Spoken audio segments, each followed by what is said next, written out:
Bienvenue dans 3 fois rien Zeste d'essentiel, un podcast poétique et minimaliste qui vous conduit avec douceur au cœur de votre joie. Inspiré par l'esprit du haïku, chaque épisode est une pastille sonore pour ralentir, ressentir et s'émerveiller. Je suis Sylvie Levert, celle qui cueille l'infime et l'offre au monde avec un sourire qui éclaire. À suivre, un épisode de la série Zestful. Chaque mois, dans cet espace dédié à l'émerveillement comme ressource vivante, je cueille un témoignage vibrant. Ainsi, une autre voix s'invite pour faire danser ce souffle qui ravive les couleurs du quotidien. Bonjour à vous qui écoutez pour ressentir et non pour remplir. Aujourd'hui, je suis ravie de partager mon micro avec Bernard Camus, que je vous présente en 3 phrases. Bernard Camus est calligraphe, enseignant et tour à tour auteur et illustrateur. Depuis des décennies, il affine son geste et transmet l'art de la lettre comme une poésie vivante. À Millau, il continue de partager son savoir-faire entre ateliers, livres et démonstrations pour rappeler que l'écriture est avant tout une trace de l'instant présent. Voici le haïku que son parcours et son prénom m'ont inspiré.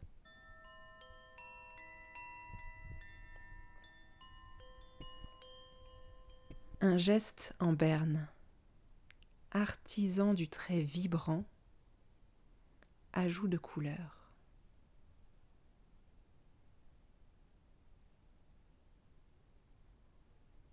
Maintenant, je vous propose de plonger dans l'univers de Bernard Camus et d'interroger son rapport à l'émerveillement.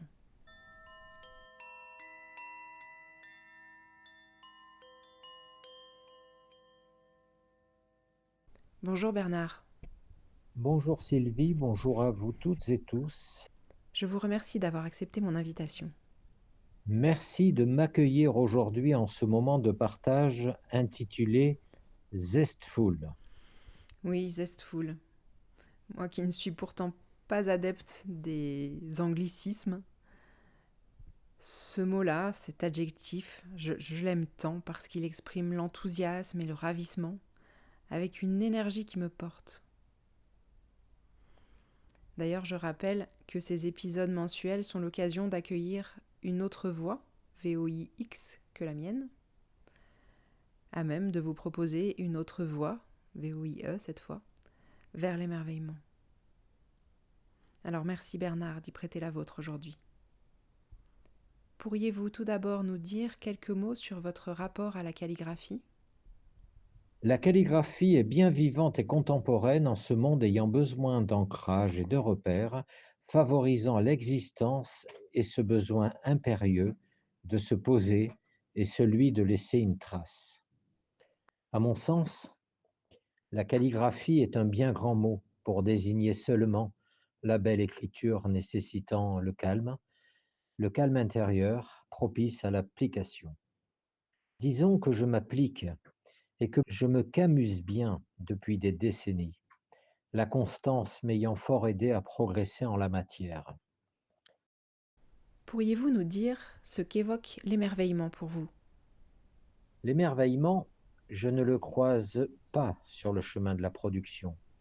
Je laisse le soin aux orgueilleux de parler de création artistique. Ce n'est pas mon vocabulaire. Je guide ma plume avec rigueur en lui offrant la liberté de m'échapper à son gré et à son aise. Nous traçons ensemble. L'émerveillement, je le croise dans le regard de celles et ceux me faisant l'honneur de pencher leur attention vers mon travail. C'est là qu'une forme de grâce nous traverse en silence au point de contact de leur émerveillement et de mon étonnement. Ces instants m'aident à continuer dans la persévérance sur le sentier non balisé de ma recherche dans le plaisir de pratiquer, de dessiner et de destiner les lettres, les mots, les phrases et les textes, les gestes libres et les arabesques inspirés par la calligraphie arabe. Justement, je voulais vous demander quels mots ou phrases aimez-vous tout particulièrement calligraphier et pourquoi ? J'aime calligraphier le mot vie, car nous sommes tous bien vivants. Et ce mot vie, je ne le vends pas, je l'offre tout le temps. C'est Camus, ça. Que voulez-vous? Le mot amour, sous toutes ses déclinaisons, ce mot sans lequel la vie ne serait pas ce qu'elle est, a commencé par l'estime et la considération de soi-même.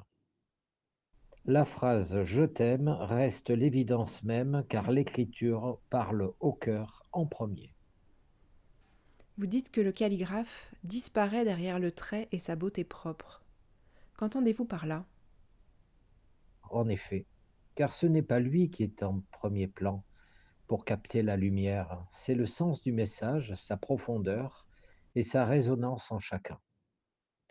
Le calligraphe n'est que le serviteur de la belle écriture, le passe-plat de sa calligraphie, l'ouvrier en écriture, juste ça. Qu'est-ce qui vous émerveille encore aujourd'hui dans l'acte d'écrire, après toutes ces années de pratique? L'acte d'écrire m'émerveille en ce sens qu'il rend visible la pensée invisible.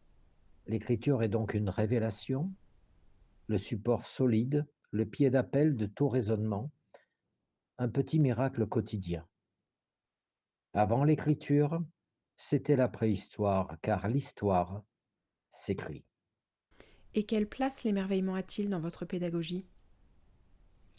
Dans ma pédagogie, la place de l'émerveillement est réservée à l'apprenant auquel je révèle d'emblée que la calligraphie est accessible dès la saisie de la plume, suivant deux conseils, pas un de plus, à savoir, premièrement, que la plume doit demeurer à plat tout le temps du tracé.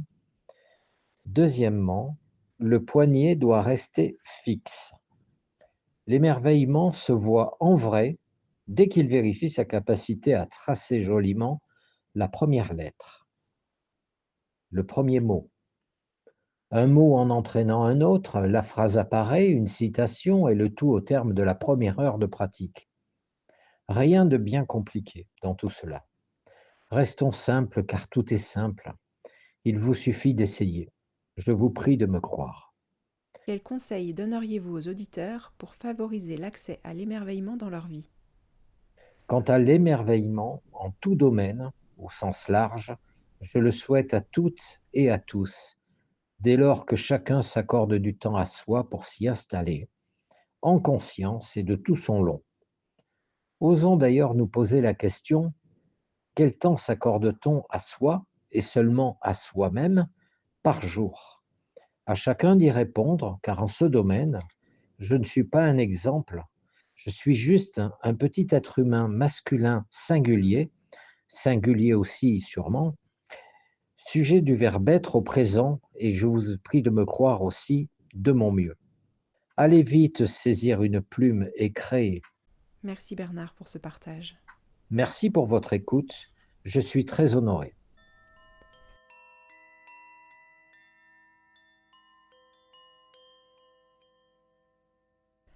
Un grand merci à Bernard Camus pour ce partage vivant. Aujourd'hui, nous avons eu la chance d'effleurer l'univers d'un calligraphe autodidacte. Son parcours démontre que l'on peut vivre de sa passion, la partager, humblement.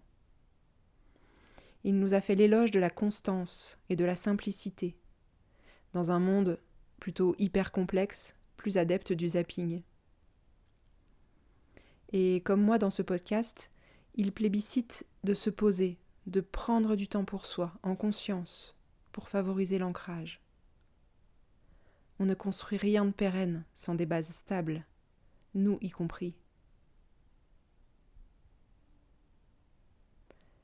J'espère que son travail et l'invitation qu'il vient de nous faire d'aller saisir une plume et de créer vous aidera à développer votre propre créativité. J'ai été très touchée par le lien que Bernard Camus fait entre se sentir capable et l'émerveillement que cela suscite. Car c'est exactement ce processus-là que j'actionne avec les personnes qui expérimentent le stage inflorescence. La créativité devient un chemin joyeux de présence. À travers des pratiques variées, dont la calligraphie, mais aussi le scrapbooking, le dessin zen, l'écriture d'un haïku, j'invite à ralentir, à ressentir et à créer autrement. Pas à pas, geste après geste, les stagiaires explorent une manière douce de se relier à soi-même, au monde et à ce qui les émerveille. Ici, pas de performance ni de prérequis, juste l'envie de créer et de partager. Ces stages s'adressent à celles et ceux qui aspirent à se reconnecter à soi et à la joie. Des espaces bienveillants pour fleurir au rythme de l'essentiel.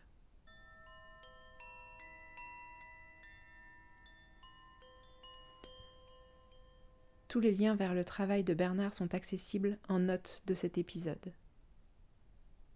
Un grand merci pour votre écoute et j'aurai plaisir à vous retrouver dans 15 jours pour une prochaine pastille.